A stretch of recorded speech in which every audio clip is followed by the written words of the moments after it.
Hello everyone. So today we are going to talk about the second material of our course, operating system. I will share my screen first.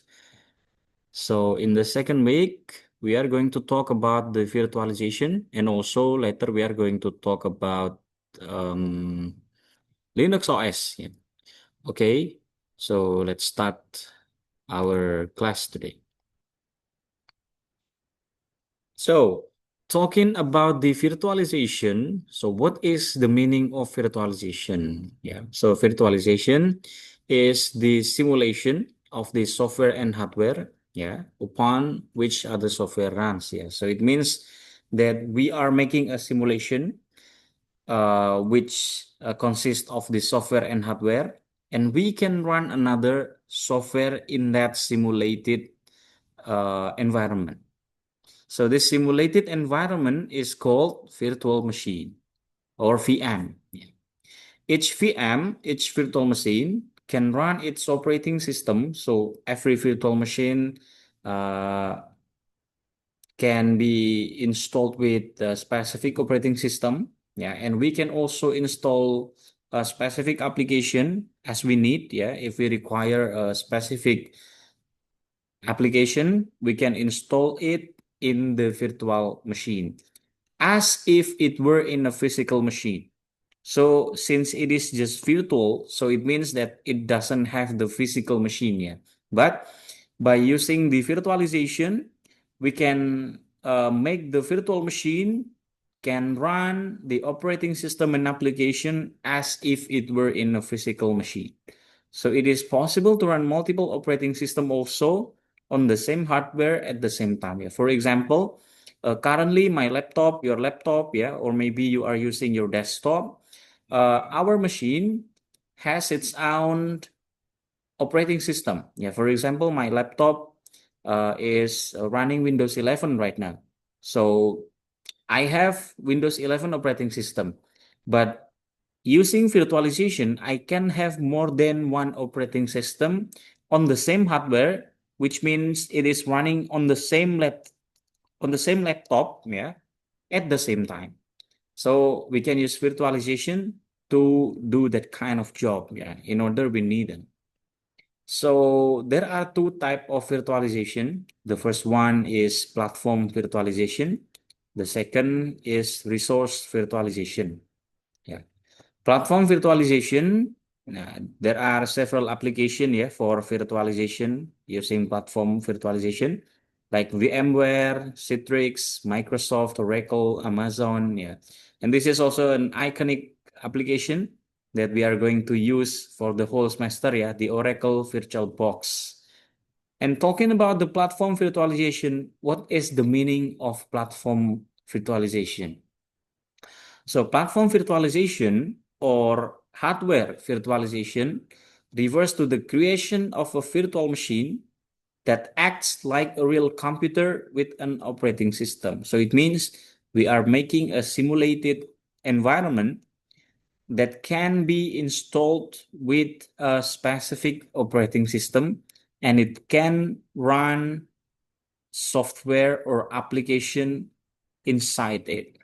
So by making a platform virtualization or hardware virtualization, we can make a virtual machine that acts like a real computer. So it's like a real computer, which has the CPU, memory, storage, etc. So this is the figure example of platform virtualization. As you can see, our device, our computer has its own CPU, memory, disk or storage, network, video cards, etc. And our device, our laptop, your laptop has its own operating system installed within it. And inside the operating system, we installed several applications like Microsoft Word, Microsoft PowerPoint, and then Microsoft OneDrive, let's say, and another application. We can make a virtual machine in this device. So platform virtualization is performed on a given hardware platform, which is known as the host. So our physical hardware, our laptop, your laptop, it is known as the host. Yeah, every software that is installed in the host will be known as the host software. And then by using a specific host software, we can create a simulated computer environment, a virtual machine, yeah, in other words, for its guest software. Yeah. So there are two keywords in here. The first one is the host software. The second is the guest software. So what is host software? Host software is software that installed on the host machine, that is installed in our physical device, in our physical OS. And what is guest software? Guest software is the software that installed on the virtual machine, on the virtual environment that we created in the host software. So we can install or we can make a virtual machine in an hardware machine. For example, we can make a virtual machine in our laptop. Yeah, we are going to explain about them later. And platform virtualization diagram, yeah. So this is for example, yeah, we have the host machine. Yeah, for example, my laptop, your laptop, yeah, it is known as the host machine or the physical computer. Yeah. Inside the host machine, it has the host machine's hardware. For example, it has its own CPU, storage, network, and etc. And also a host machine has its own operating system. Yeah, for example, my laptop is running Windows 11 right now. And we can install a specific virtualization manager application. Yeah, for example, the VMware Oracle, yeah, the Oracle VMware. Yeah, later we are going to talk about that application, yeah. And then by using this specific virtualization manager application, we can make several virtual machines. So for example, there are two virtual machine in here, the left one and the right one in here. So let's see. Each virtual machine has its own operating system. Yeah, for example, they have different color in here. Yeah, let's say for the operating system here is running Windows, and the operating system of the virtual machine on the right is Linux Ubuntu, for example. Yeah, each virtual machine has its own operating system, and then its virtual machine also has its own guest machine, which is virtual, of course, not the physical hardware like in the host machine. It's just a virtual machine hardware. Yeah, each virtual machine has a guest machine, virtual hardware, and we can install several application. Yeah, in its virtual machine. So let's say the application that installed in the computer in the virtual machine on the left here, let's say it's Google Chrome and Microsoft PowerPoint. Yeah. And in the virtual machine on the right here, we install the Microsoft Word and let's say what else? Let's say Mozilla Firefox. Yeah. So we can install different application. We can install a lot of application in each virtual machines. Next, we are going to talk about the hypervisor, or also known as the VMM. The hypervisor or virtual machine monitor is software or firmware that helps support virtualization on a host machine. The VMM enables the communication between physical machine, hardware, and one or more virtual machines. So by employing the hypervisor or VMM, the physical machines, hardware, yeah, our computer, our CPU, our memory, our storage, our network can communicate, can be connected to one or more virtual machines. So the hypervisor or VMM is like the connector. Yeah, a hypervisor can be divided into two types. The first one is the type 1 and the second is the type 2, yeah, based on the type of their implementation. So hypervisor type 1 Yeah, it operates between physical machine hardware and virtual machines. So the system hardware is running directly on the system hardware without needing a host operating system. As you can see in here, so the system hardware is like the CPU, storage, and then memory. Yeah, it doesn't has its own operating system. Yeah, it is installed with hypervisor, and by installing the hypervisor, the computer here can run a lot of virtual machine. Yeah. For example, in this figure, we can identify that this hypervisor is running 3 virtual machine at the same time. Yeah, for example, type 1 hypervisor is Microsoft Hyper-V, VMware, vSphere, Red Hat Enterprise Virtualization, Citrix Sun Server, etc. This is the type 1. So type 1 can connect the system hardware directly into the virtual machine. Yeah. So it runs directly on the system hardware. So the virtual machine is running directly in the system hardware without needing a host operating system. In other words, yeah, in comparison with the hypervisor type 1, yeah, hypervisor type 2 runs on top of an existing operating system, host OS, yeah, and utilizes installed applications to manage one or more virtual machine. So it runs on top of an operating system. So the physical machine must have an operating system, and the hypervisor is running on the top of host operating system.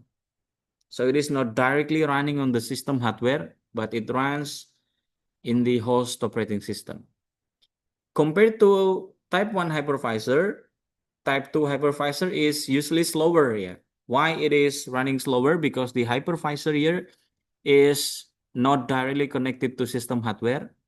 If the hypervisor need some allocation of resources, the hypervisor need to communicate with the host operating system first and then continue communicating with system hardware. So it is not directly connected. Why it is slower? Yeah, the reason is its dependency on the host operating system. Yeah, if the hypervisor want to use resources, it needs to communicate with the host operating system first, not directly use the system hardware. Yeah, for example, type 2 hypervisor is the Oracle VirtualBox. Yeah, this one is our tools for the whole semester. Yeah, we are going to use the Oracle VirtualBox for our courses practicum. And then the second application that runs with type 2 hypervisor is VMware Workstation.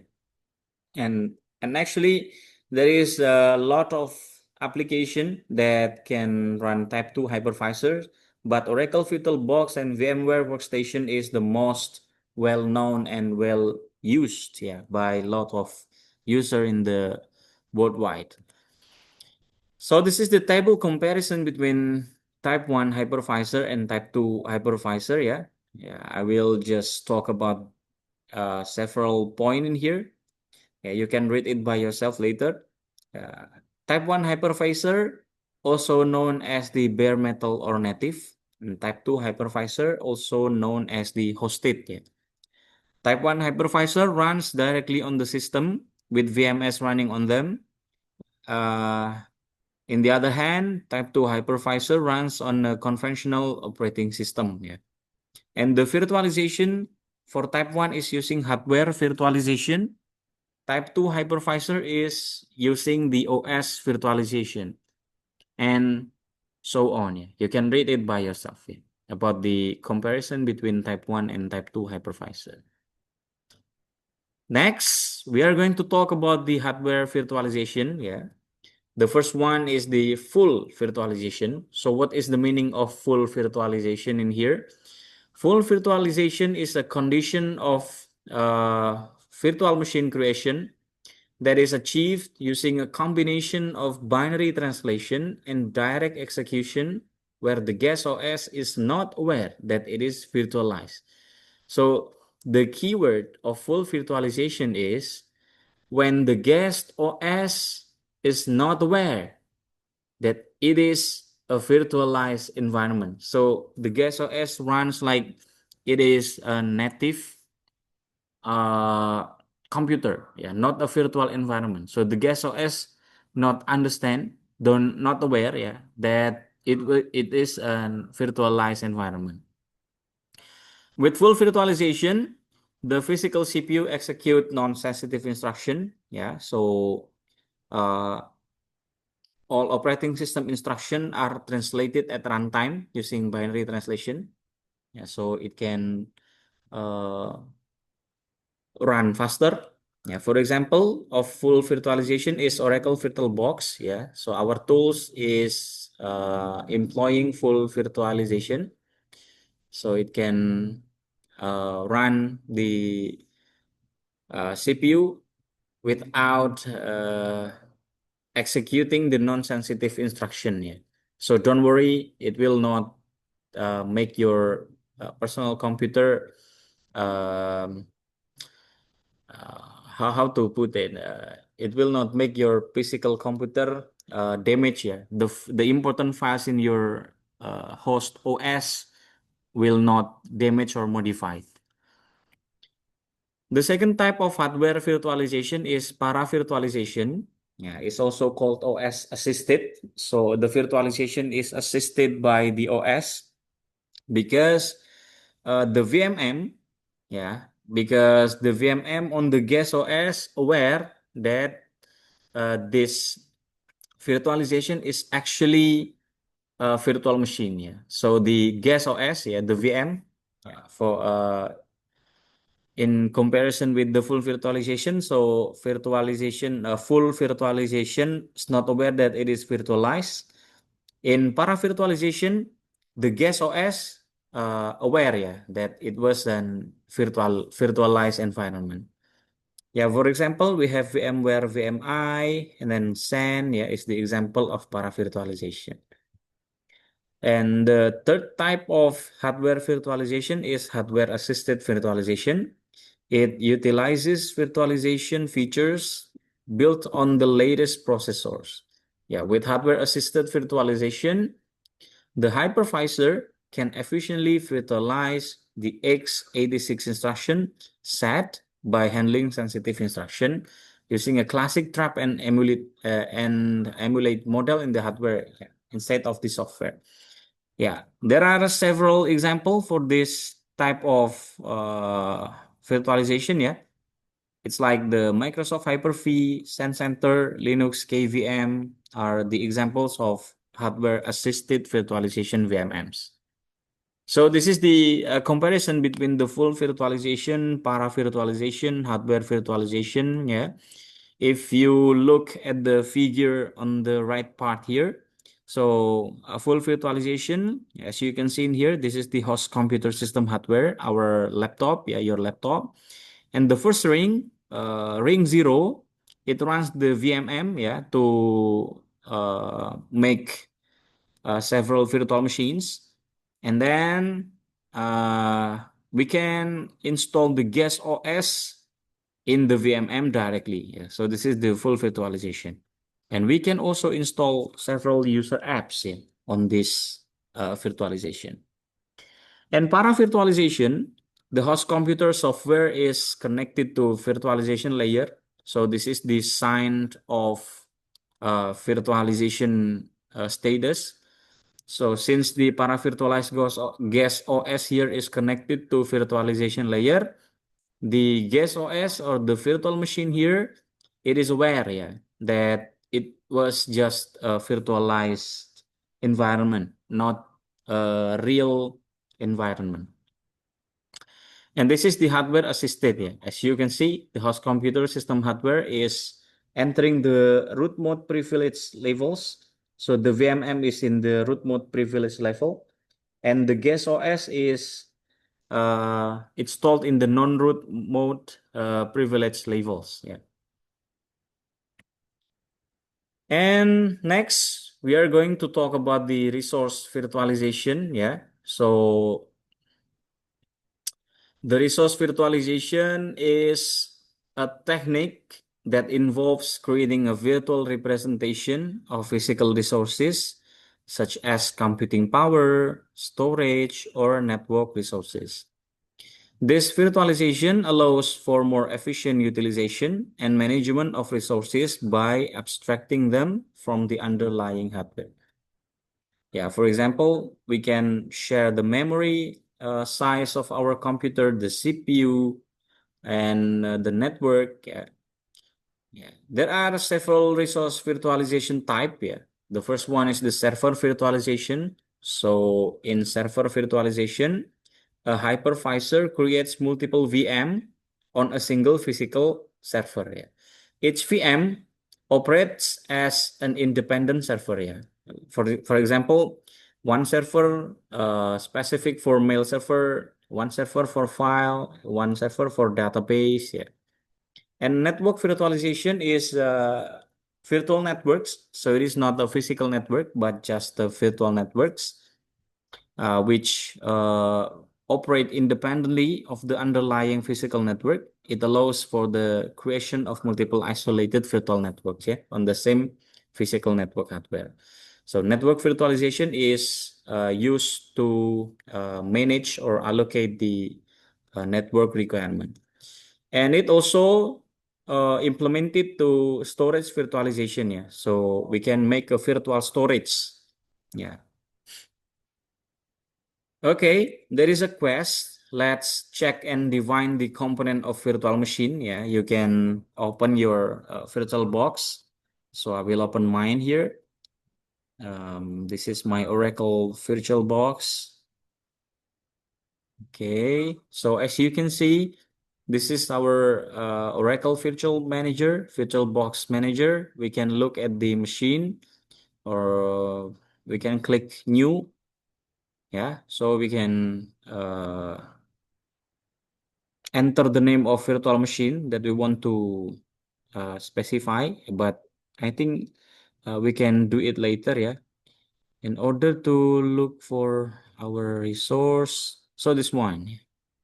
So this is the resources in our physical machine. Yeah. We have the CPU, and then we have random access memory, and then the file system in here. Yeah. So this is the resources of our physical machine. Yeah.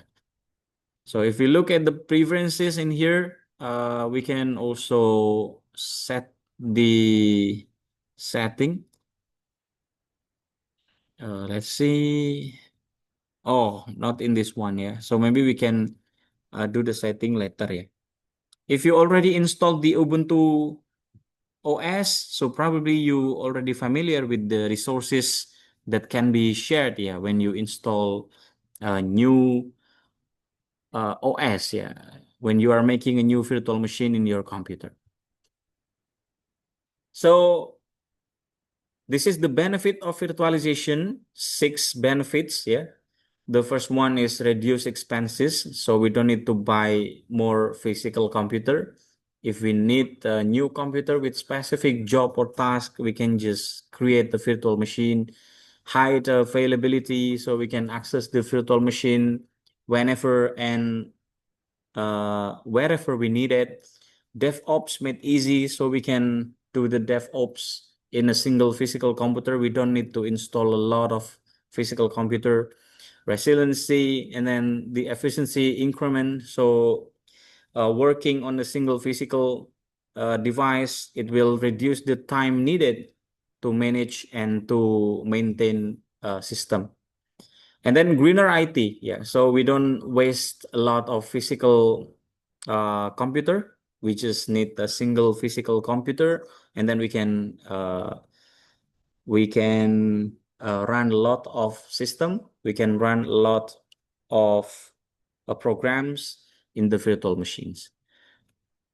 So this is the common use of virtualization today. So it reduced cost by consolidating services on the fewest number of physical machines. So if you look at this figure, you can see that there are 1, 2, 3, 4, 5, 6. 1, 2, 3, 4, 5. So it's 30, yeah.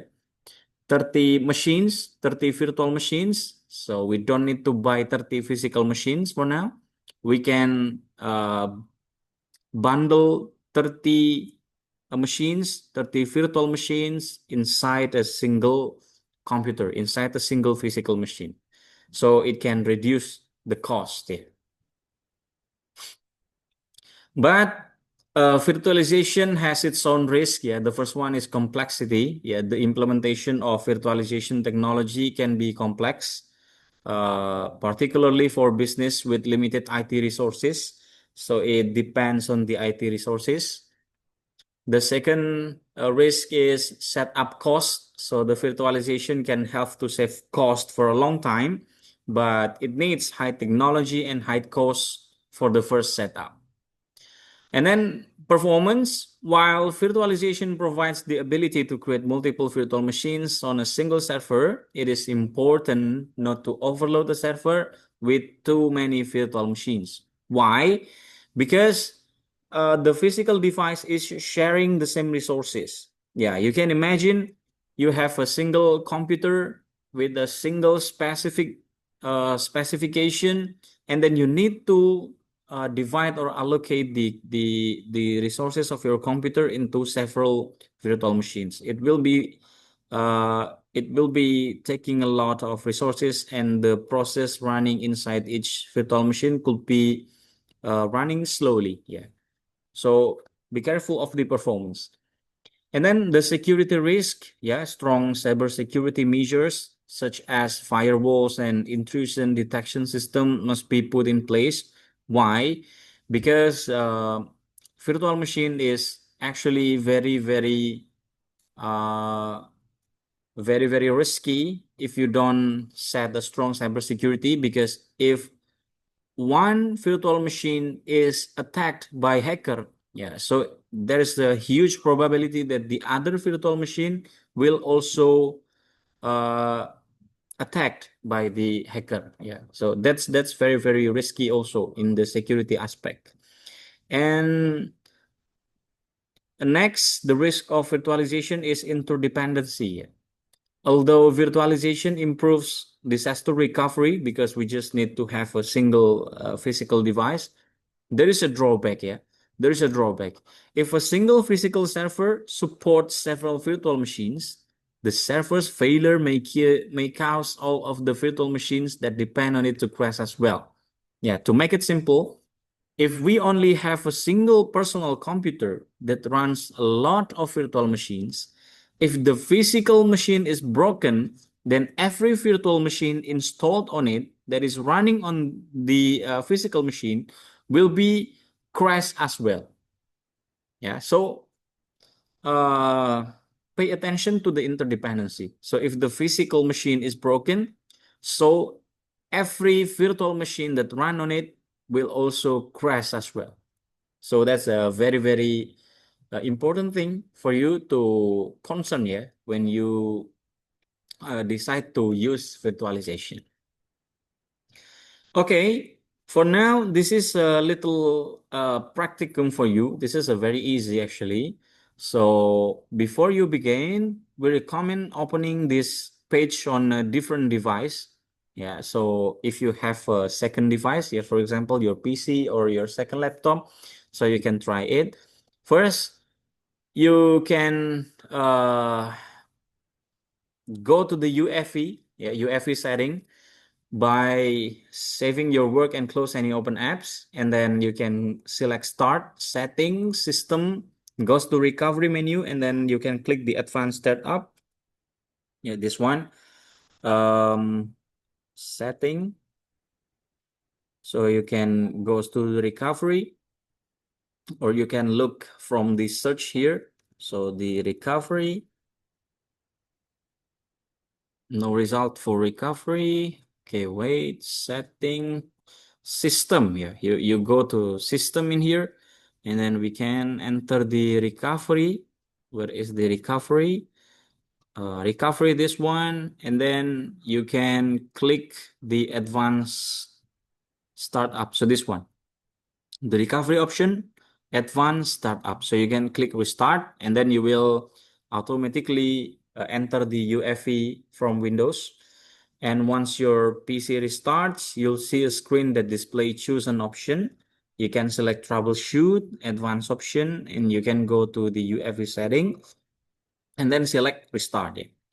Your PC will restart again and you will be in the UEFI utility. At this tab, you might see the UEFI referred to as the BIOS on your PC. Yeah. So UEFI setting is actually your BIOS setting. And after we enter our BIOS, we need to change the UEFI or BIOS settings to enable the hardware virtualization technology in case in your PC is um, still not enabled. If your BIOS setting already enabling the hardware virtual technology, so you don't need to change the setting yet. Let it enable. So the name may vary, yeah, depending on the BIOS manufacturer. So for your brand, yeah, for your BIOS manufacturer, you can Google it by yourself, yeah, to identify the name of hardware virtualization technology. And then we need to turn on our virtual machine platform. It is very, very important to make sure that uh, our practicum using VirtualBox is running smoothly later. So first you need to boot into the Windows OS and then we can select the start Windows features. Yeah, so we can click starts and Windows features like this one. So we can click the turn Windows features on or off. Okay, let's wait, yeah, for the Windows features to be listed. And in the Windows feature, we are going to find virtual machine platform. So let's scroll down here. Let's see the virtual machine platform. So this one, yeah. So we can click this one. So you can check the virtual machine platform and then you can click OK. Yeah. So you might need to restart your PC, yeah, after you finish turning on the virtual machine platform. You might need to restart your PC, so you can restart it, and then after that you can continue it. And then this is the virtualization software. Yeah, which virtualization software is best? Yeah, well, actually, a lot of them is very, very good application. Yeah, but for this course, we are going to use the VirtualBox here because this is the well-known application and the documentation is also very, very complete.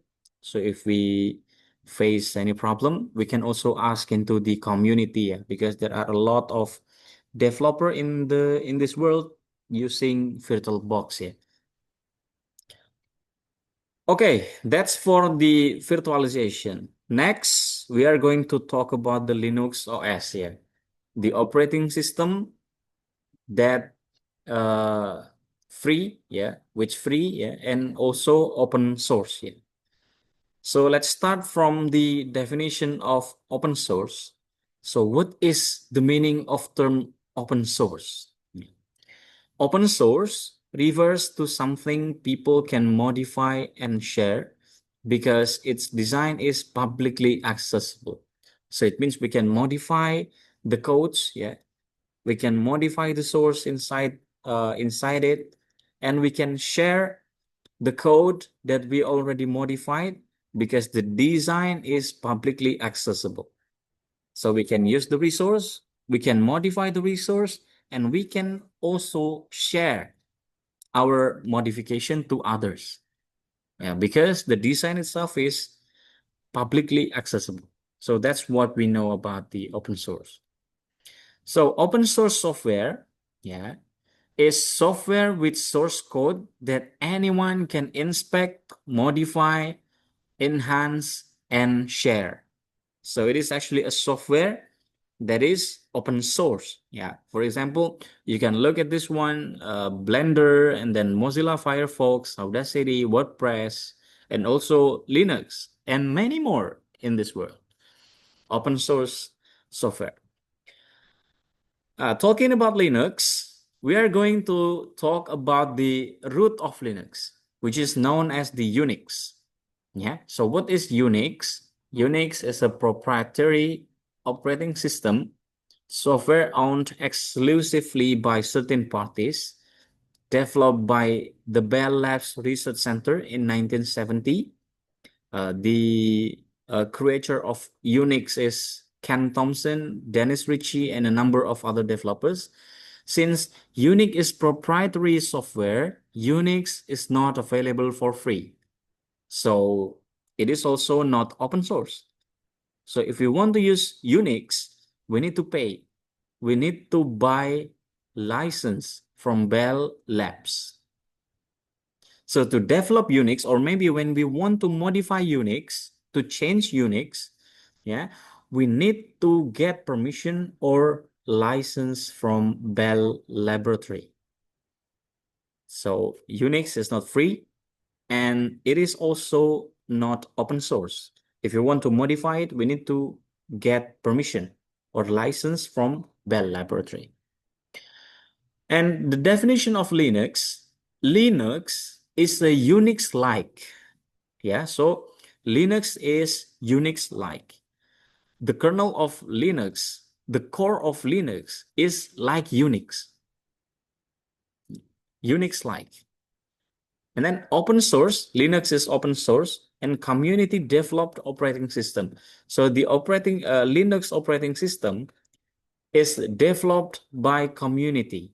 Yeah. There are a lot of people in this world developing Linux OS together, which can be used for computers, servers, mainframes, mobile devices, and embedded devices. Linux is supported on almost every major computer platform, including x86, and the Intel one. You already learned about it in the computer organization and architecture, so I don't need to explain it again. ARM and Spark, making it one of the most widely supported OSs. Linux is also distributed free of charge, so we can use it freely under the GNU GPL license. It provides the complete program along with the source code. So Linux, yeah, is Unix-like, open source, free. Yeah, we can use it, we can modify it, and we can share our modification result. The next question is, what is GNU GPL? So talking about the GNU GPL, we are going to start about the what is GNU. GNU is GNU, not Unix. It is recursive, yeah. So GNU is the G, yeah, not is the N, and Unix is the U. So GNU, not Unix. What is the purpose of GNU? By implementing the GNU, we can create a free Unix-like operating system developed since 1984. So more detailed information about GNU, you can read by yourself from this link. Yeah.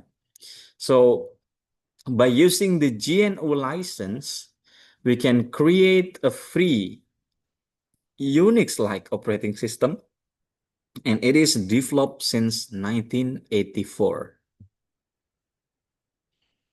So what is the GNU GPL? The GNU GPL is General Public License. Yeah. It is free, copyleft, yeah. So it is not copyright, yeah. If we talk about copyright, then if we copy something, we need to pay, yeah. But copyleft is the opposite of copyright. So copyleft license for software and other kinds of works. So by using copyleft licenses means that any derivative work must be distributed under the same or equivalent license term.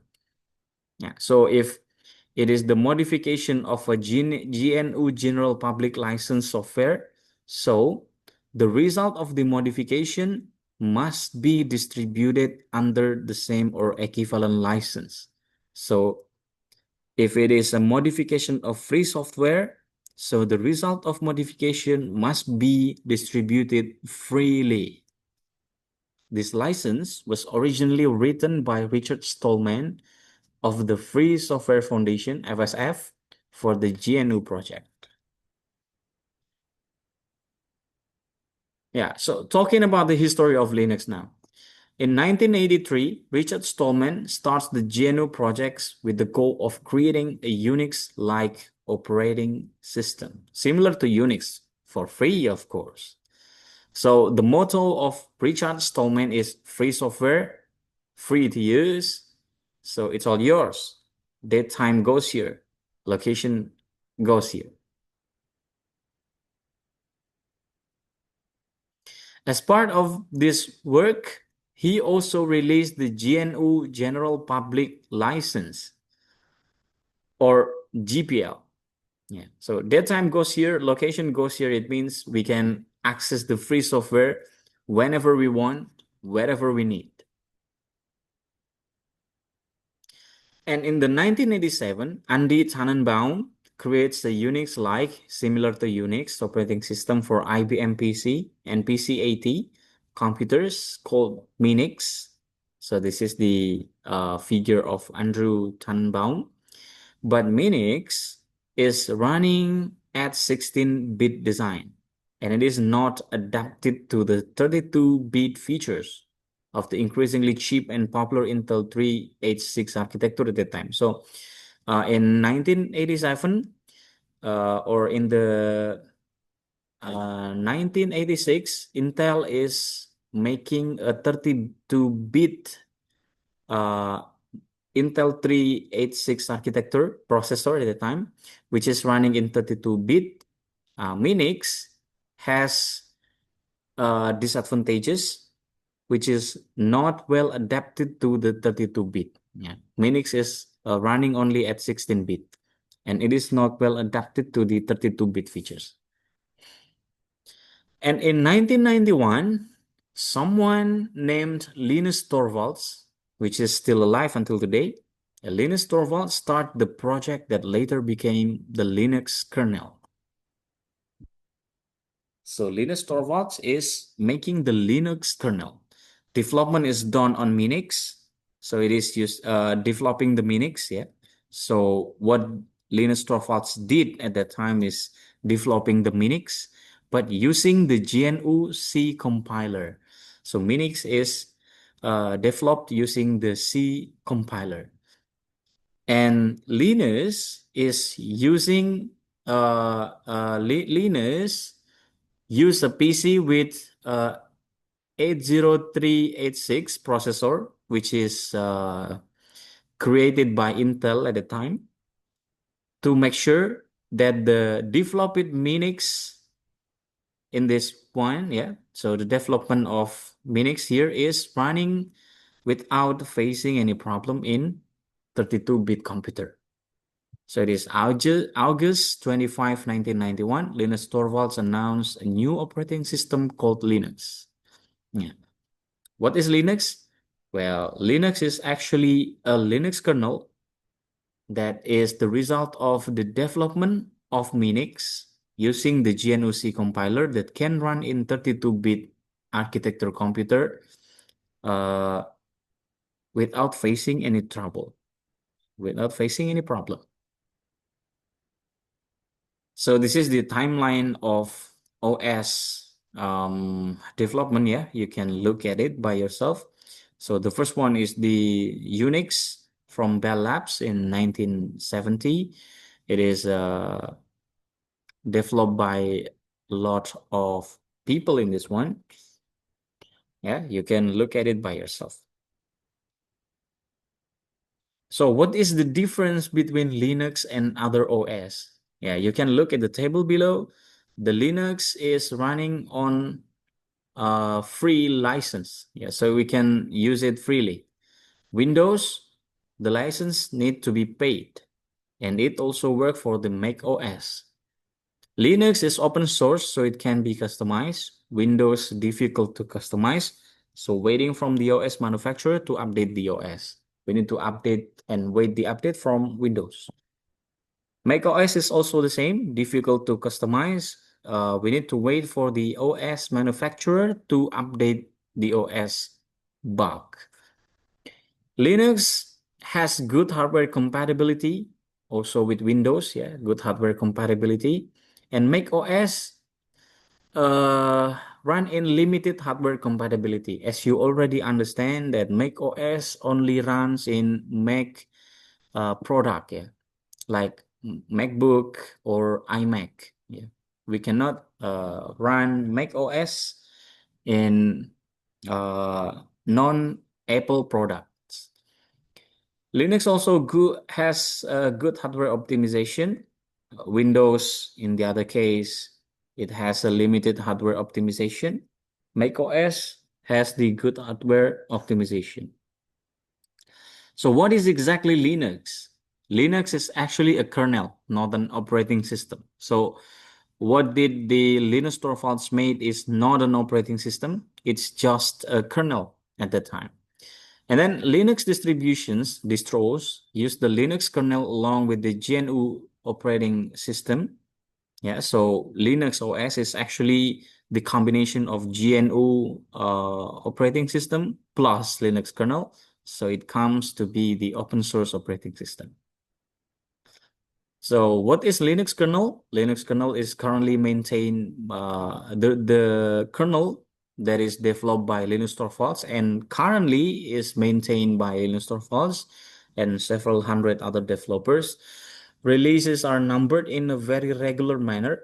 The kernel version follows the format major.minor.patch level.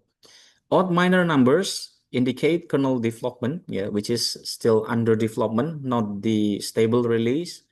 Yeah, for example, 2.4.20, it means it is the major is 2, yeah, the minor numbers is 4, 20 is the patch level. So since it has the 4, yeah, for the minor number is 4, so it means that it is stable kernel. Yeah, and we can look at the other example here, 2.5.67. Since 5 is odd minor numbers, so it means that it is still under development here.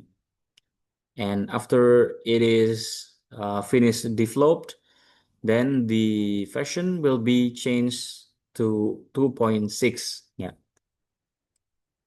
So odd minor number is under development. Yeah, just like 2.5.67 here. Why should we use GNU Linux, sir? I think operating system Windows 11 is good enough. Why should we use GNU Linux? Yeah. The answer is, as a platform server, there are very few operating system can compete with GNU Linux in terms of performance. Yeah, Windows OS cannot compete with GNU Linux in terms of performance. Price, of course, Windows is paid. In the other hand, GNU Linux is free. And if you talk about the stability, your Windows OS is well maintained, of course, but GNU Linux is also well maintained and it is also stable. And for developers, programmers, yeah, GNU Linux has many tools available to developers and all of them free. And you can imagine if we use Windows 11, yeah, if you want to buy Microsoft Windows, if you want to buy Microsoft Office, for example, Microsoft Word, Microsoft PowerPoint, Microsoft Excel, we need to buy another license. We need to pay another license to use them. But in GNU Linux, we have a lot of tools available to developers and all of them for free. And for normal users, well, Windows 11 is boring, so maybe you need something new. Yeah.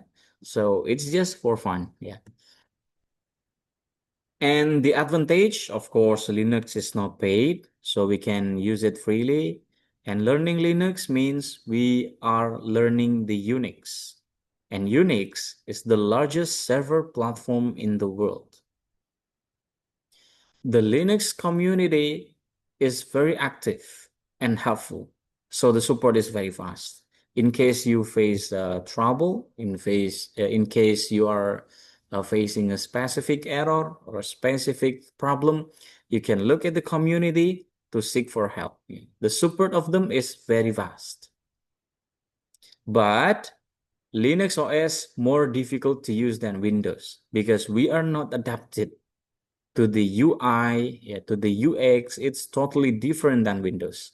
So it will increase the difficulty to use it.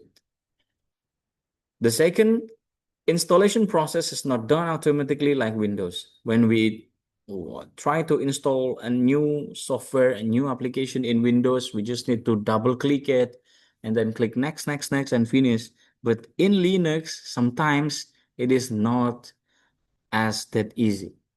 There are several steps, several process that we need to follow in order to install a new application. And then you have to manually configure the hardware. In Linux, you need to manually configure the hardware. Even if nowadays there are a lot of hardware that is plug and play already in Linux. So the driver is already integrated. But in the past, yeah, when you are using Linux, you need to manually configure the hardware. And there is a lot of hardware that doesn't work on Linux yet. Yeah, for several years ago. But for now, I think um, Linux already plug and play, so we can install the application, install new hardware, and Linux will automatically look for the supporting driver. Yeah, so it can be supported in Linux. So why we learn Linux? You got the answer. Yeah, because Linux is very important, especially when you are aiming to be a programmer of a very big company. Yeah, they are running the server in Linux based, yeah, not Windows based. Yeah, because Windows is very, uh, very slow in managing requests, and then Linux security is better than Windows. So first, why we learn Linux? We improve our programming knowledge and the operating system knowledge. And the second, we increase the compatibility with industrial companies. Many companies use Linux as the operating system, especially for server usage. And because it is open source, many free tutorials on the internet can help us deeply learn about the Linux kernel and component. So now we are going to look at Linux distributions or Linux distro. Yeah, Linux distro is just like the flavor. Yeah, last week I already told you that distribution of Linux is like a flavor of an ice cream. Yeah, strawberry flavor, chocolate flavor, and other flavor. Yeah, pick one that is suitable with your needs.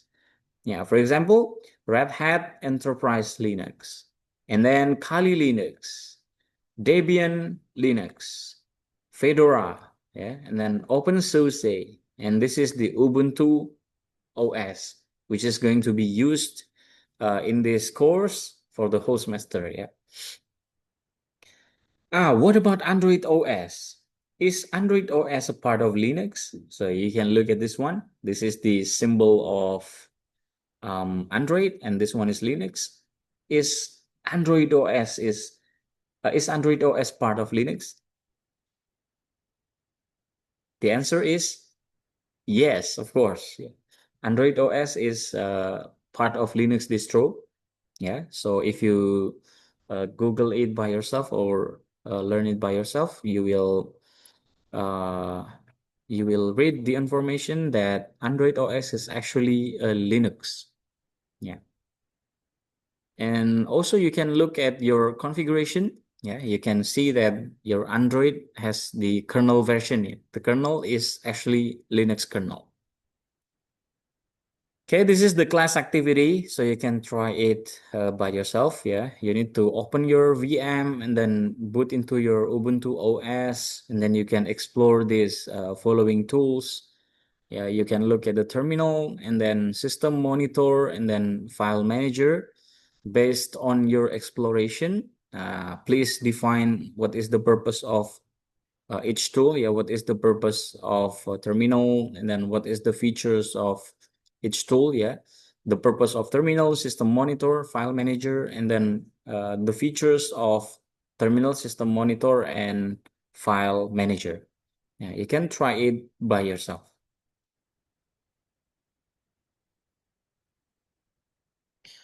And this is Linux file system. Yeah. So when you install Linux, Linux is actually installed in the root directory, which is symbolized with slash in here. Inside the slash root directory, we got several subdirectory, which is to consist of bin, boot, dev, etc, home, lib, media, mnt, opt, sbin, srv, tmp, usr, and proj. Yeah, we are going to use this file system later, yeah, for the next meeting or several meeting ahead, yeah. Uh, for now, we are just talking about the overview about Linux file system folder. So slash root is the root directory, the primary hierarchy of entire file system. Yeah. So if the root file is gone, so it means your OS is not going to work. Yeah, because the root folder is the most important directory in your Linux OS. And bin folder, essential commands, binaries that need to be available in single user mode for all user. And then etc host specific system-wide configuration files. Dev is essential device files. Yeah. These include terminal devices, USB, or any device attached to the system. And home, it is the user's home directories. Yeah, the directories, the folder that is specifically made for you, containing saved files, your personal settings, etc. And basic command for file system navigation in Linux. To navigate between file system directories, we need to use the basic command. Yeah, for example, cd, it means change directory. This is the command to change the directory. For example, cd your directory destination. Yeah, you can try to look for this basic command. Yeah, you can try it in your terminal, in the what is it, in your Oracle VirtualBox here, on your VirtualBox later using your Ubuntu terminal. And then ls, this is the command to show all files and folders in the specific directories. And mkdir, it is actually make directory. Yeah, this is the command to make a directory folder in a specific location. You can try to uh, Google it to, or maybe you can open YouTube to look for some video references that give you example of the usage of those basic commands. Okay, if you have any question, you can ask me directly from the group, or you can direct message me from Google Chat, yeah, if you have any question. And then this is our reference for today's course material. And then the class with assistant. So you are going to, since, well, actually regular class is having assistant, but since our class is not having assistant, so there is an assignment for you. So you need to learn it by yourself. Yeah, your self-exploratory.